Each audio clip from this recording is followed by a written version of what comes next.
ক্ষমতা পট পরিবর্তনের পর আত্মরক্ষার্থে দেশ থেকে পালাতে শুরু করেছে ব্যাংকের টাকা লুটপাটকারী দুর্নীতিবাজরা।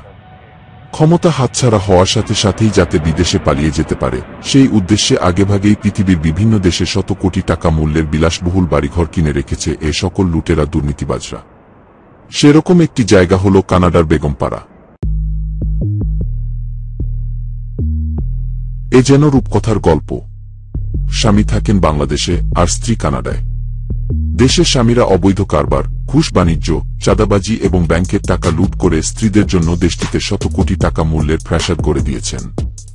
লুটপাটে ক্লান্তি আসলে মাঝে মধ্যে স্ত্রী সন্তানদের কাছে বিশ্রামে যান এসব লুটেরা। কানাডায় নিবিতে থাকা এমন অসাধু স্বামীর স্ত্রীদের লোকালয়ের নাম হল বেগমপাড়া। বাংলাদেশের পত্রপত্রিকায় যাদের সংবাদ ছাপা হচ্ছে ঋণ খেলাপি হিসাবে, তাদের বেগম সাহেবরা এখানে থাকছেন। আমরা একটি প্রতীকী শব্দ হিসাবে বেগমপাড়াকে সামনে রেখে আমরা বলি বেগমপাড়া হচ্ছে দুর্নীতি, লুটপাট এবং অর্থ পাচারকারীদের একটি প্রতিভূ শব্দ। মূলত বেগমপাড়া হচ্ছে বাংলাদেশের অর্থপাচারকারী দুর্নীতিবাজ রাজনীতিবিদ, সংসদ সদস্য, সরকারি কর্মকর্তা ও ধনাঢ্য ব্যবসায়ীদের দ্বিতীয় আবাসস্থলের একটি প্রতীকী নাম। বেগমপাড়া কানাডার টরন্টোতে অবস্থিত। বেগমপাড়ায় বাংলাদেশি অর্থপাচারকারী দুর্নীতিবাজদের স্ত্রীরা তথা বেগমরা স্বামীদের দ্বারা প্রেরিত অবৈধ অর্থ দিয়ে বিলাসবহুল জীবনযাপন করেন। সেখানে বেগমরা তাদের বাচ্চাদের নিয়ে শৌখিন জীবনযাপন করেন ও বাচ্চাদের ভালো স্কুল, কলেজ, বিশ্ববিদ্যালয়ে পড়ান।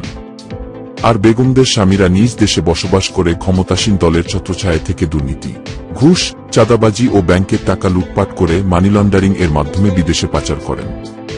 টাকা পাচার করতে করতে যখন ক্লান্ত হয়ে যান, তখন বেগমপাড়ায় বিশ্রাম নিতে যান। কানাডায় বহু সংখ্যক বেগমপাড়া আছে, সে সংখ্যা শতাধিকও হতে পারে। দুর্নীতি দমন কমিশন বেগমপাড়ায় বাড়ি কেনা এমন ব্যক্তিবর্গের একটি তালিকা দিতে বিগত সরকারকে অনুরোধ করেছিল। কিন্তু রহস্যজনক কারণে বহুল সমালোচিত বিষয় হওয়া সত্ত্বেও এই অর্থপাচার সম্পর্কে বিগত সরকারের আমলে কোনো প্রতিষ্ঠান বা গোয়েন্দা সংস্থার পক্ষ হতে বেগমপাড়ায় অর্থপাচারকারী ব্যক্তিবর্গের তালিকা প্রকাশ করা হয়নি। যুক্তরাষ্ট্রের ওয়াশিংটন ভিত্তিক গবেষণা প্রতিষ্ঠান গ্লোবাল ফাইন্যান্সিয়াল ইন্টিগ্রিটি তথা জিএফআই 2020 সালে বলেছিল, বাংলাদেশ থেকে প্রতিবছর গড়ে 753 কোটি 37 লাখ ডলার পাচার হচ্ছে, যা বাংলাদেশি টাকায় 64,000 কোটি টাকার সমান। প্রতিবেদন বিশ্লেষণ করে আরও জানা যায় যে 16 বছরে বাংলাদেশ থেকে পাচার হয়ে গেছে অন্তত 11 লক্ষ কোটি টাকা। পাচারকৃত টাকার পরিমাণ বিবেচনায় দক্ষিণ এশিয়ায় পাচারকারী দেশ হিসেবে দ্বিতীয় স্থানে বাংলাদেশ। উল্লেখ্য, কানাডার টরন্টো থেকে 25 কিলোমিটার দূরে হেয়ারউড রোডে বাংলাদেশের একজন সাবেক সংসদ সদস্যের স্ত্রীর নামে কেনা বিলাসবহুল একটি বাড়ির সূত্র খুঁজতে গিয়ে বেগমপাড়ার সাথে পরিচিত হয় বাংলাদেশ। সাংবাদিকদের প্রাপ্ত তথ্যের ভিত্তিতে কানাডার একটি এলাকা, যা বিশেষভাবে বেগমপাড়া হিসাবে চিহ্নিত করা যেতে পারে, তা হল স্কারবোরো, টরন্টো। কারণ অধিকাংশ বাংলাদেশি পাচারকারী এই এলাকায় সম্পত্তি ক্রয় করেছে। কানাডা সরকার এ পর্যন্ত 200 বাংলাদেশি অর্থ পাচারকারীর সন্ধান পেয়েছে।